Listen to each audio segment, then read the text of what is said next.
You think you're making your life choices. Think you're making your own choices. Do you really think that? But in the real sense of it, are you actually? Are you? What if most of your decisions were never really yours to begin with? What if they were never truly yours to begin with? There are various factors that actually shape our choices, but it falls back to if these factors actually shape your choices, where are your own choices? Where would your own innate choices come from? Some of the forces that actually shape our choices. We have culture. Culture. That is what you are raised to see as normal, to internalize, to act out, your way of life, what is commonly agreed as acceptable, and you trying to meet these cultural expectations. Upbringing, basically, it's also kind of intertwined with culture, but it also has a lot to do with how you're socialized as a person, the exposure, basically the nurture you get to, shall I say, experience. Media, it all falls back to socialization. It all falls back to socialization because there are many theories about this, but it all falls back to socialization. The exposure you have, what you watch on TV or what you watch on Instagram or TikTok, whatever you watch on YouTube, all of these things contribute to your choices, the choices you make, shaping the choices you make.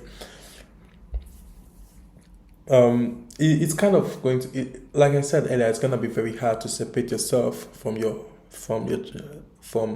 choices you've been socialized to see as normal, or the choices you've been socialized to act out, the choices you've been socialized to make.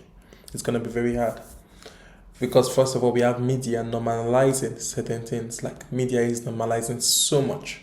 That is what you see on TikTok, influencers here and there talking about, presenting their own view on certain things, and then people are supporting them, and then that contributes to a spread of what is seen as normal. For example, you see a guy in the gym working out.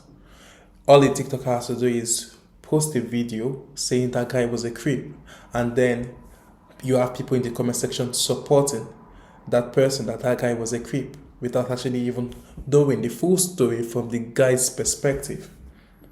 And then we normalize it and just say, okay, yes, let's all agree that guy is a creep, and let's continue this culture of posting people online as creeps, just for existing in their own world without actually hearing their own side of the story. Do we see how things are? Do we see how all of these things play out? Even algorithms on social media platforms, they subtly guide what we think. You will see a lot of times they will tell you to accept. They'll sometimes even tell you on the social media platforms that they're actually using your data to personalize the advertisements you get to have, so that they can actually make more sales through you. Basically, consumption kind of drives the economy to a great extent. Now, let's go into the psychological aspect of it. Now, we've looked more into the sociological aspect of it, but now let's look more into the psychological aspect of it. We often follow certain patterns without realizing it. Like, there are a lot of things that are about how we go about life that are very much linked, and that's why therapy is very much advisable.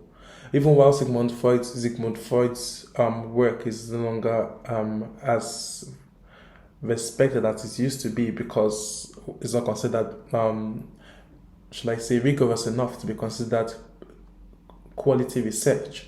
Still, a major part of his work in psychodynamics cannot be ignored, because to a great extent, it was able to contribute significantly to how there are certain patterns in how we go about life. And one of the ways we get to understand these patterns is by actually analyzing our own behaviors, analyzing these various pieces of our behaviors, even including our dreams, including how we sleep at night, including why we did what we did, and stuff like that. Now, the question is, how do you take back control? How do you take back control? One of the things you might want to do is you might want to become aware of external influences. It's going to be hard to separate yourself from internal desires, internal drives, and external influence. It's going to be hard because to a great extent, you were socialized, you were exposed, and you are still constantly being exposed. You're still constantly being exposed to things that are considered as normal. But you might want to take a step back and be like, okay, how exactly are you influencing me? You might want to rationalize some of these influences you get exposed to. Maybe through that, you might get to understand better why you make choices and what choices might favor you the most or favor whatever you prioritize the most, be it society or family. And now you might want to make choices that actually truly align with you and not what you've been conditioned. Because socialization and conditioning are two different things. Socialization usually it's more like a lifelong process. It's like a lifelong enduring process of being exposed to norms, values, traditions, beliefs, and stuff like that within a particular society or a particular society or certain societies or the global society. That's socialization. But conditioning is more like they are making you think or see things or act out in a particular way without you having much of should I say, the freedom is still there. It's just you're not too aware of that freedom to actually act it out as much as you would if it were actually socialization. It's more like they're conditioning you. It's more like they're trying to instill certain set of strict ways of thinking into you, and then you operate in this particular manner, and then you act out in this particular manner, and then it's easier to predict your behavior when you're conditioned than when you're socialized. Now, I have a question for you. Think about the last big decision you made. Was it truly yours?